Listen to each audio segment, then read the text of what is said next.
So we'll just take a quick look at Cal here because they showed up at Auburn a couple weeks ago as a 2-touchdown underdog and pulled off a win. They're 3-0.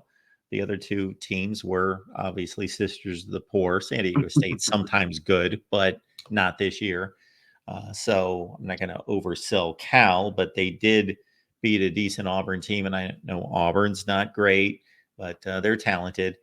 And they pulled it off at a difficult place to play. So they're showing up here in a game that we didn't give a whole lot of attention to start the season. But I think it's a lot different now.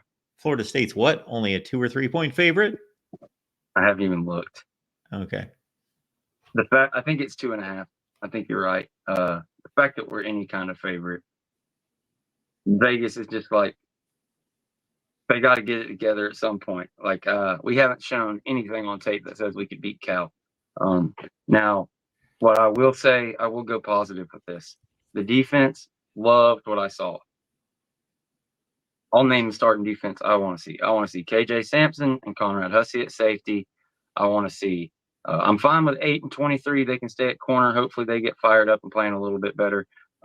Kevin Knowles in the slots played pretty well. He's been one of the bright spots, but I want to see Edwin Joseph worked in there. He needs to get at least 20, 30 snaps in coverage a game. At linebacker, Nicholson and Cryer, both sophomores, maybe one a redshirt freshman, I'm not sure, but both second-year players. The defensive line, I want to see Lolo Hayes start, and I want to see 95 Daniel Lyons next to him, next to Josh Farmer, next to Patrick Payton with 7 coming off the bench. I want an or between their name.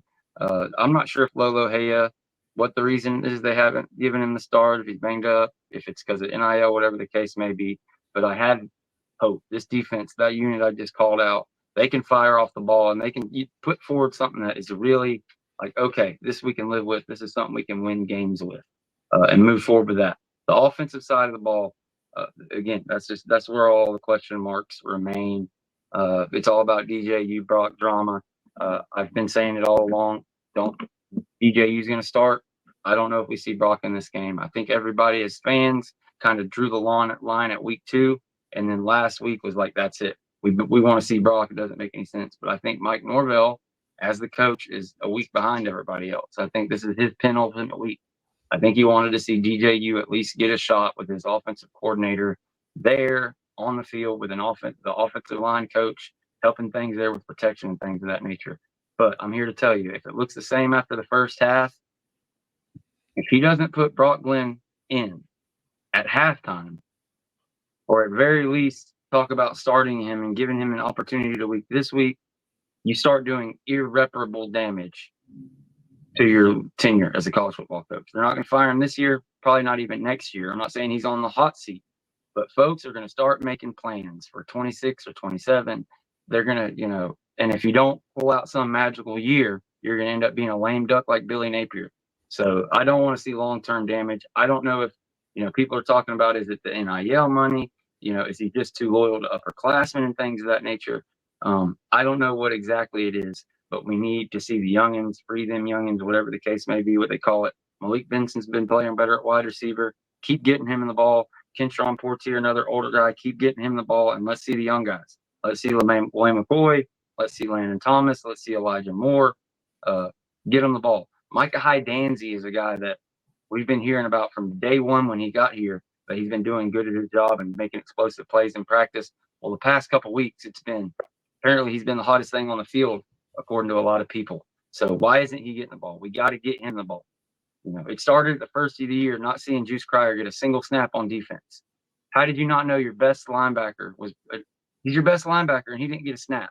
So there's something going on between evaluations, between these position coaches, or whether it's seniority, trust, thinking they do the right thing and they're just not firing. But these young cats are firing off the ball and putting effort at a completely different level. And now this past game against Memphis, it really stands out on tape when you see the young guys. So that's what we need. On offensive line, there's really not many young guys there. You hope to see an Armella get a chance to get in there.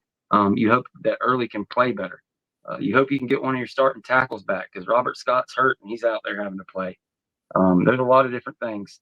But quarterback, that's the main thing. Quarterback. Running the football is huge, but I think in this offense, And what you've got at offensive line, part of that is you just got to be able to make them pay. You have to prove that you can complete the open passes, and if they go all out blitz, you can beat them. Because if not, that's the biggest problem with DJU. His feet are stuck in the ground, and teams know that they can just fill the box, and whether they're running it or they're passing it, we're good because he's not going to get it off in under 3 seconds. And if he runs it, he's not going to check out of it and run it, run a sweep or send it the other way. He's just going to, he's going to run right into the teeth of the defense. So something has to change. I don't know what it is, but here's to praying. I'll make it a prediction Friday, but I don't have a prediction. I don't know a ton about Cal, just that I know they play disciplined football. Despite the talent disparity, they played much, much more disciplined football than FSU at this point in the year. Absolutely. Changes need to be made. 12 points against Memphis. Can't have that. All right. Cal's coming to town. And again, they looked pretty formidable against Auburn. Only won by a touchdown, but man, they were a 2-touchdown underdog and they had control of that game.